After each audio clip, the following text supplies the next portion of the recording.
essential part of man's life. Since the dawn of history, man has had to depend upon nature to supply him with fibrous material, soft and strong enough to be woven into cloth.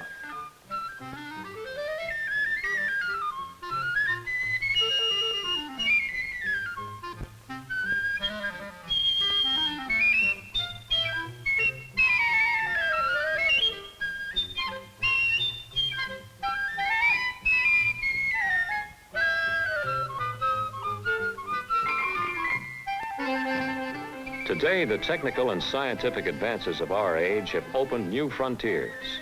They're marvels all around us.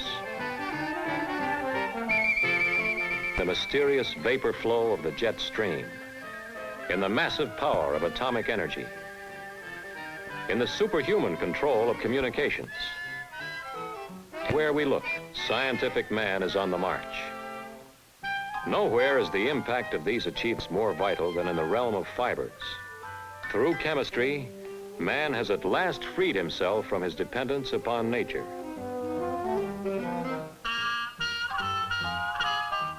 He has discovered how to create fibers of his own making.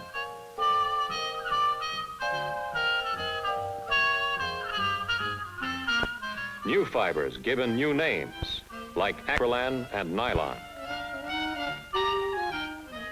These fibers are weaving new patterns in the fabric of our times.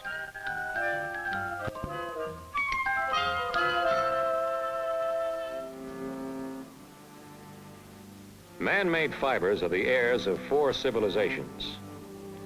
Their ancestry begins back in the Dark Ages, when primitive man first used animal skins to cover and protect himself.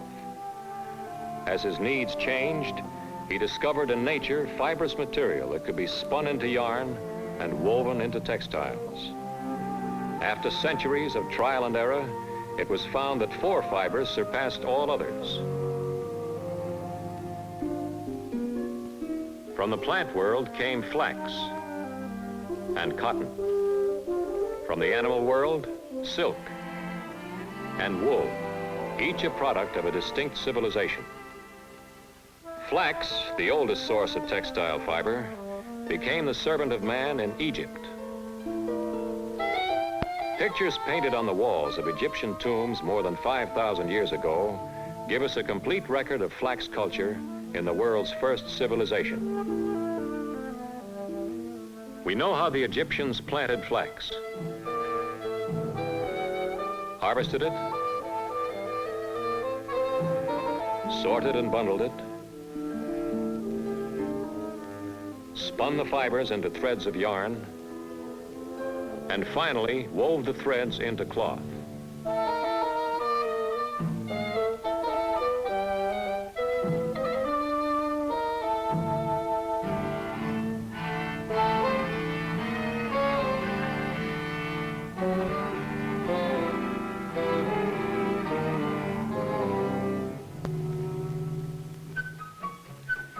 Silk also appeared in a remote civilization, China of 3,000 years ago.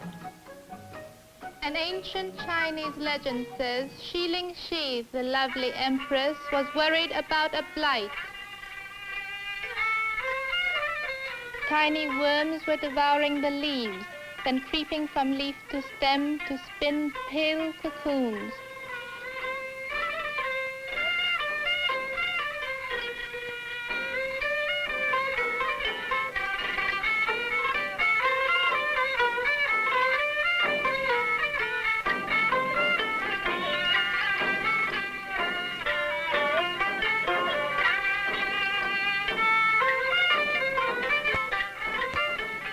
Shi Ling Shi gathered a handful of cocoons and carried them into her palace.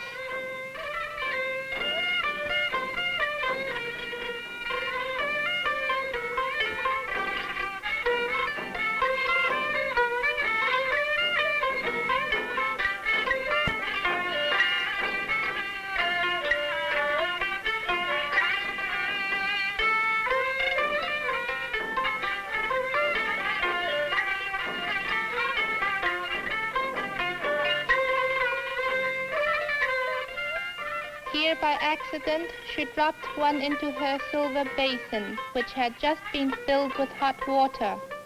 A delicate filament began unwinding itself from the cocoon.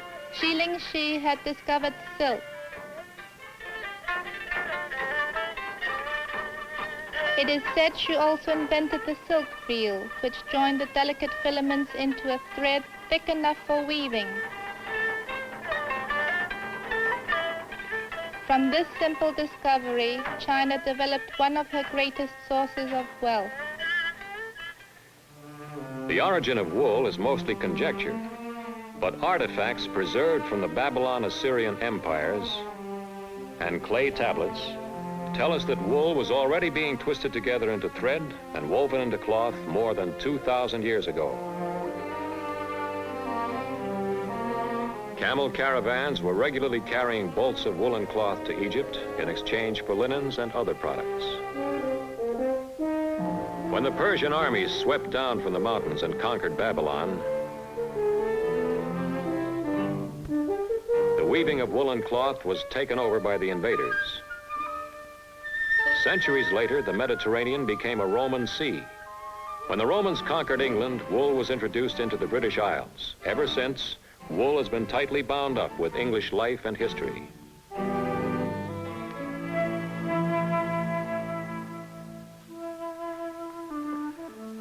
Cotton may be as old as flax or silk. Its origin is said to be ancient India.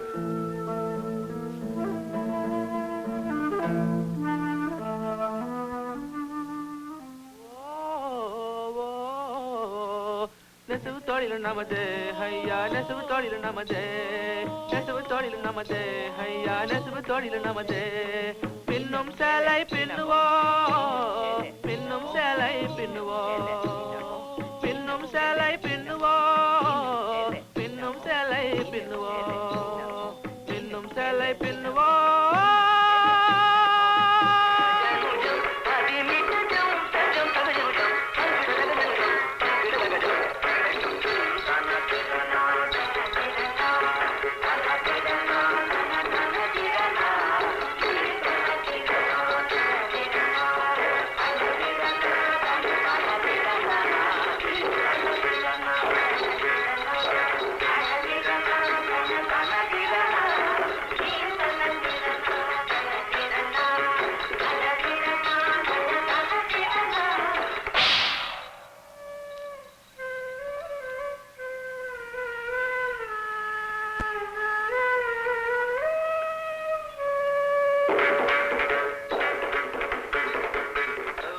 At first, this fiber gave no indication of the great changes it would bring to mankind. But by the 18th century, cotton had become one of the world's most important staples. It could be readily bleached, dyed, and block printed in a wide variety of colors and designs. During this period, new inventions were developed. The first was a weaving device called the flying shuttle. Conceived by an Englishman, John Kay, the unique feature of the flying shuttle was that it could be worked with one hand instead of two. It went flying backward and forward between the sides of a loom and reduced by half the time taken to weave a piece of cloth. This made it possible for each weaver to double his output. It now became urgent to find a method of faster spinning.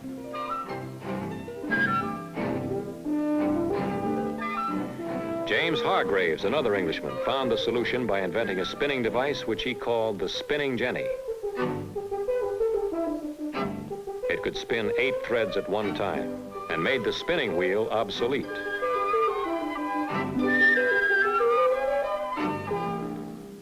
The next advance was made by Richard Arkwright in the realm of power. His machine replaced the slow treadle of human spinners. He called his device a water frame because water power was used instead of human muscles.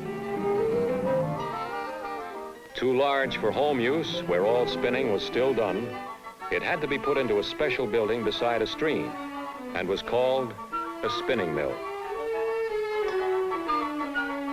In the next years, other inventions followed rapidly. Hargreaves' jenny and Arkwright's frame were combined in a more efficient machine, Compton's mule. Steam engines replaced water power. mechanical spinning machines appeared. The result was the birth of a new social institution, the factory. In 1793, Samuel Slater set up the first successful textile factory in Pawtucket, Rhode Island. He built it and its machinery from memory based on Arkwright's factory in England, where Slater had worked as a boy. Slater's mill inspired the rapid spread of other mills, but none assumed vast commercial importance. Until an invention by Eli Whitney, the cotton gin, speeded up the production of raw cotton beyond the wildest dreams of manufacturers. Thereafter, there was no stopping the steady growth of the textile trade. The transition from a handicraft to a mass technology spurred tremendous expansion. This was abetted during the 19th century by the mass influx of Americans from the Atlantic to the Pacific. With the rapid spread of population came endless demands for cloth.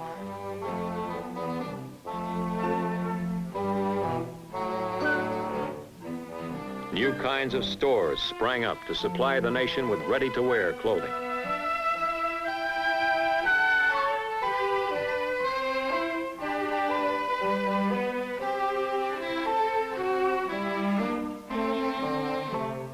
But the rapid conversion of agricultural lands into new towns and cities cut into the sources of natural fibers. The depletion of farmlands was accelerated by new roads, highways, and huge industrial centers. Additional problems came with uncontrolled prices, drops in farm labor, more remote sources of raw materials, changes in climate, pests, wars, and unpredictable labor costs. By the beginning of the 20th century, the limitations of natural textile fibers were proving so serious, it became obvious that new and greater sources of raw material would have to be found.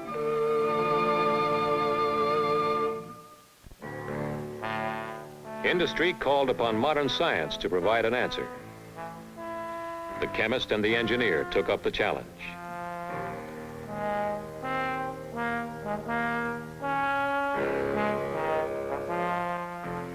They began to break apart the materials of nature in order to learn the raw ingredients of matter.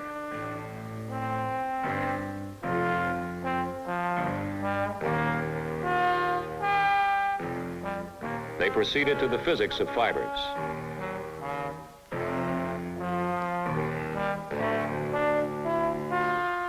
Analyzed flax, wool, silk, and cotton fibers and determined what each contributed to man's comfort.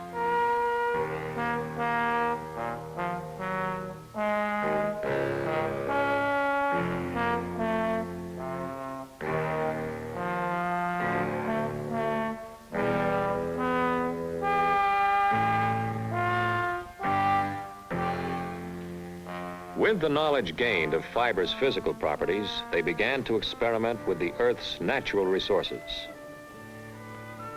Air, water, natural gas, and petroleum. They tore them apart and put them together again, and finally found what they were looking for, new combinations of chemicals to create new compounds, which could be made into tough, supple structures required of a textile fiber. The result was a brand new technology to do what nature had done. Out of this came the creation of organic fiber-forming substances which could meet the most exacting requirements, be produced in limitless supply, and forever free the textile from the whims of nature.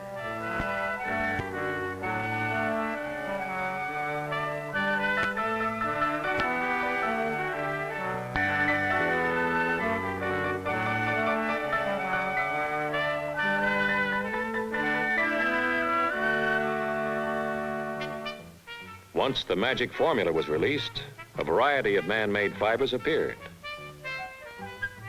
First came rayon, then acetate, both semi-synthetics. Other fibers like nylon, dacron, acrylan, and orlan soon followed.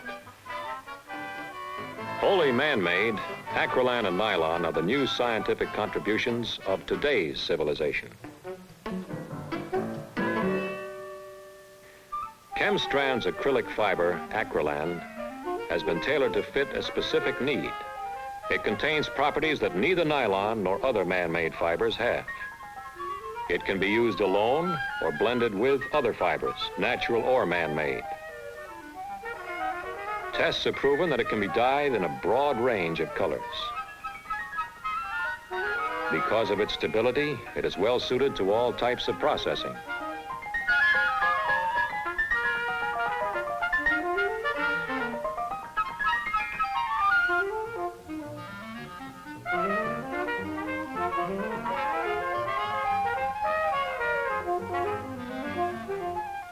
Highly adaptable, it meets the severest challenge of high-speed or intricate textile machinery.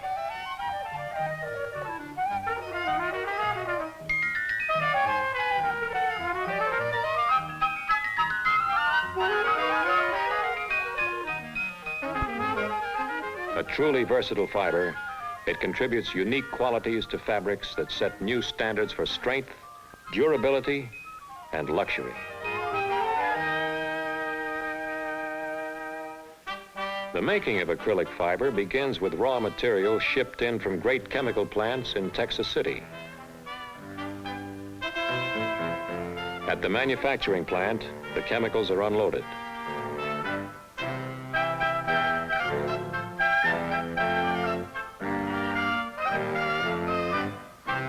Pumps transfer them from the tank farm to the polymer building. Here in huge kettles, other chemicals are added and combined.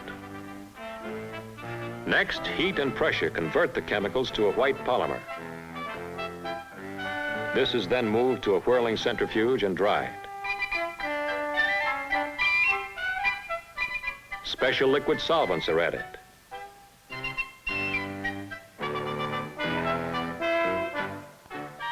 From here, it is pumped to the spinning machines. Forced through spinnerets, it emerges as continuous strands.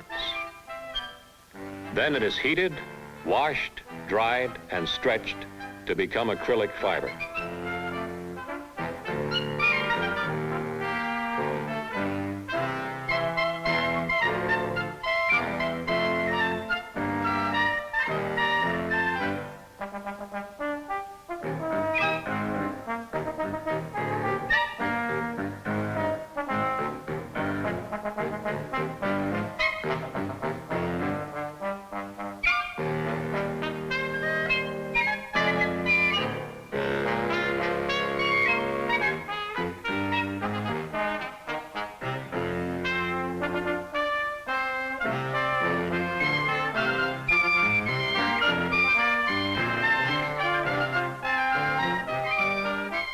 Another step is crimping, after which acrylan is cut and baled for shipment to the textile trade.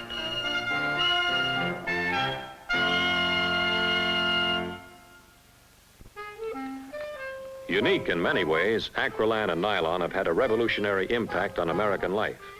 In industry, they are becoming well established. In fashion, they have made possible new concepts of design, economy, and beauty. Carpets and fabrics for the home have brought easy-to-care-for living for everyone.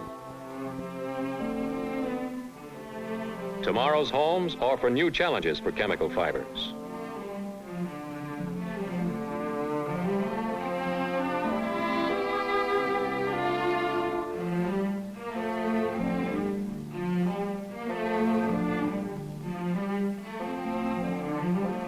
Fabrics and carpets of man-made fibers endow interiors with a fresh, new look.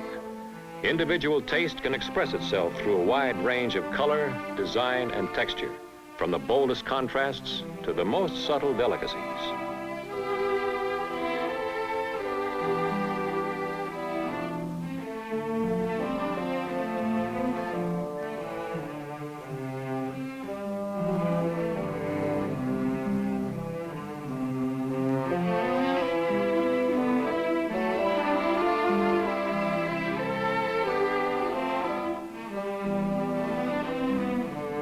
These fabrics and carpets are easy to care for, exciting to see, and a joy to live with.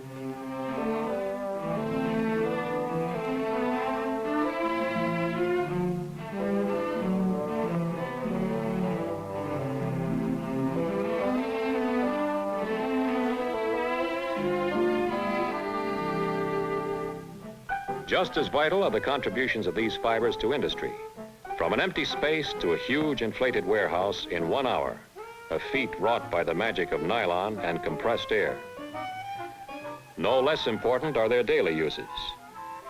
Because nylon tire cord is stronger, more durable, and cooler running, these tires stay safe longer, taking the risk and worry out of driving. Protection of another kind are Acrylan service uniforms. Unaffected by sunlight, bad weather, and acids, they combine on-the-job ease with ruggedness and good looks.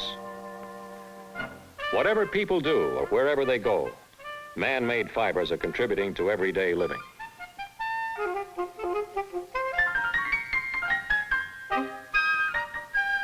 Sportsmen really enjoy winter adventure with Acrylan-filled quilted underwear and nylon fleece hunting jackets.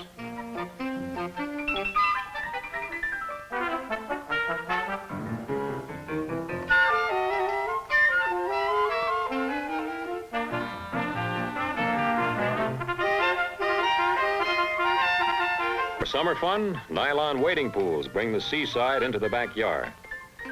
Thanks to man-made fibers, no worry about water shrinking your swimsuits. They keep their colors. No long, chilly wait for them to dry. Mother, in her chic yet practical at-home outfit, can go about her work with less stress and strain.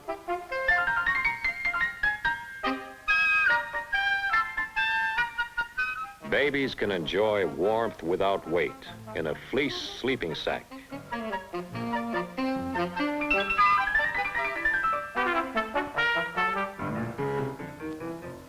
Mother knows, too, her nylon sheets and Acrylan blankets will come out of the wash as soft and fresh without losing their color. She can send the children off to school knowing their clothes will take the rough treatment of hard play. Dip and rinse, and they will be ready for use again.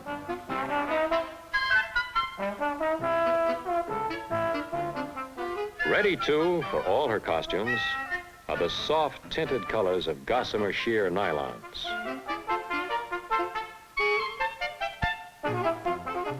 Luxurious at-home, minded. Tricot gown and peignoir sets, packable as a handkerchief, weightless as a cloud, and keep their daintiness.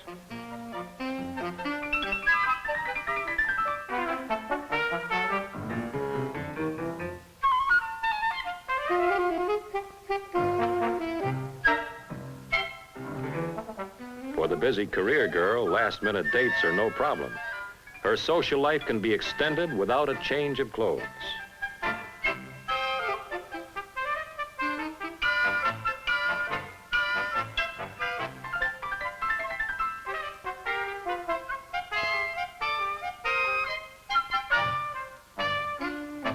But whether at the desk or on the golf course, good performance improves with the casual style.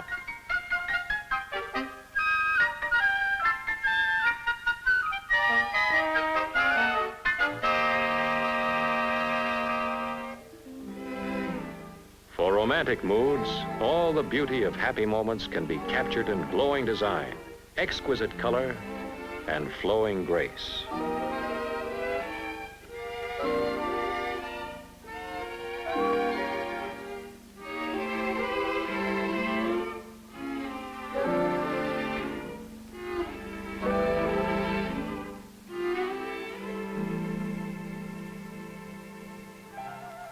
Fibers have come a long way from their prehistoric simplicity to a vast complexity of men and machines.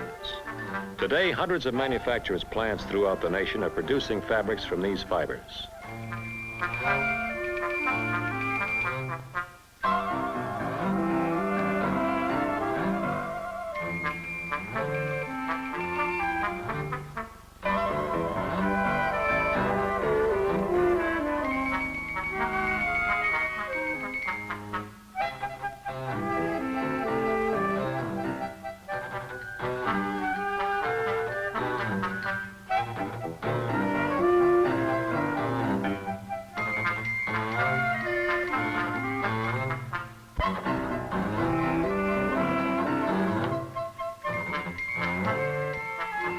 filament yarn to finished fabrics, chemical fibers are meeting the most exacting requirements of the textile world.